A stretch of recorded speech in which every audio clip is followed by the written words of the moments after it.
always one young man that I wanted to get out. As soon as he finished, I was going to move on. And so after 15 years, I thought, this is enough, you know? And I've always been able to decide, I don't want to do this anymore.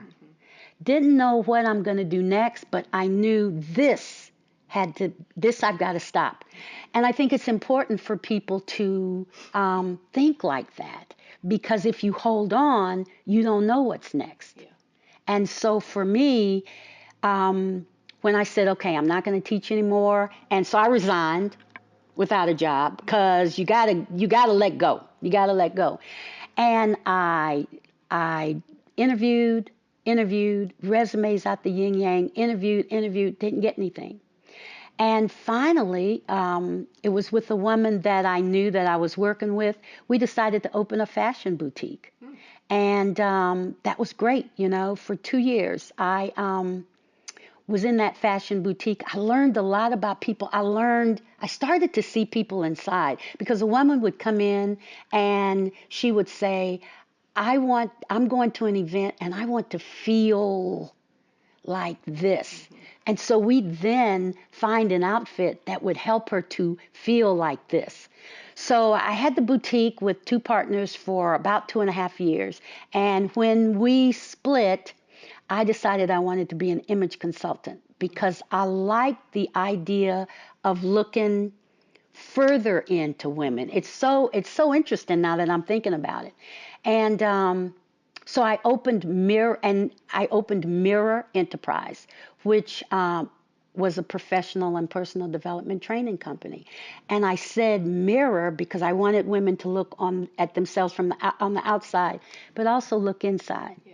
But that name was jacked up because people would call all the time saying, I'm looking for a big mirror or a small mirror. So you got to be careful when you're putting a name on your business, how other people are going to see it. Yeah. Wow. So that obviously is part of your journey too, to become a spiritual coach. Is there anything in between there, Mirror, and what you're doing now? Yeah, there is there's lots of stuff, because I almost look at my life as, you know, when I was in my 20s, it was finishing school, you know, have the get married, have the children, and you know, get them started. In my 30s, it was really revisiting my career, because that's when I left teaching and looked into being in business, and I didn't have any background in business. So I think, as most of us do as women, we kind of doubt how much we'll be able to do, or how do we need to go back to school and all of that kind of good stuff. It was in my 40s when you and I connected, you know, and it was all about Mirror at that time, and you know, the NMSDC and all of the fun things and the great things that we did together that began to grow me in a whole different way. And I remember, you know, back then we spent a lot of time being in the minority arena. So we were a minority business, or we were a disadvantaged business, and there were all of these labels, you know, and it was your husband, Bill Cooper, who said one day in a meeting, we have to stop thinking like this. We have to stop thinking, taking those labels and putting them on ourselves, because it limits our thinking. And it's true. And so, again, the disadvantaged, the disabled, all of that, all of those. I mean, there's more labels than I can think about. I began to own my business as a result of that conversation. And that's important, to own your business and embrace it. And I really began to see myself as a business owner. And that was, when I look back, the mistakes that I made, Adele, are just amazing. There were so many things I know now that I didn't know then. One is that you've got to have a vision about where you're going. I happened to start that business, Mirror Enterprise, on my own in my bedroom. You know, had no idea it was going to get as large as it did, with, you know, with staff, you know, and contracts and all kinds of, we were doing good things.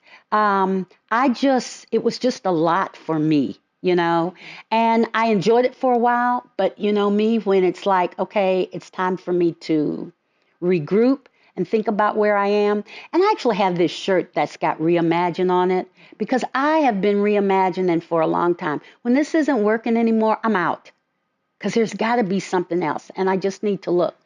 So I had Mirror up until all through my 40s. So that was a great time. You know, we had great fun. So then I get to my 50s, and the first thing that happens is that I get a grandchild. And who knew? Who knew grandkids could be so much fun? I mean, this little girl was just the best thing. So I'm 50, she's 0, and we're just going to make it through. We're just going to go through life together. And then I got breast cancer, and that derailed me just a little bit, but not a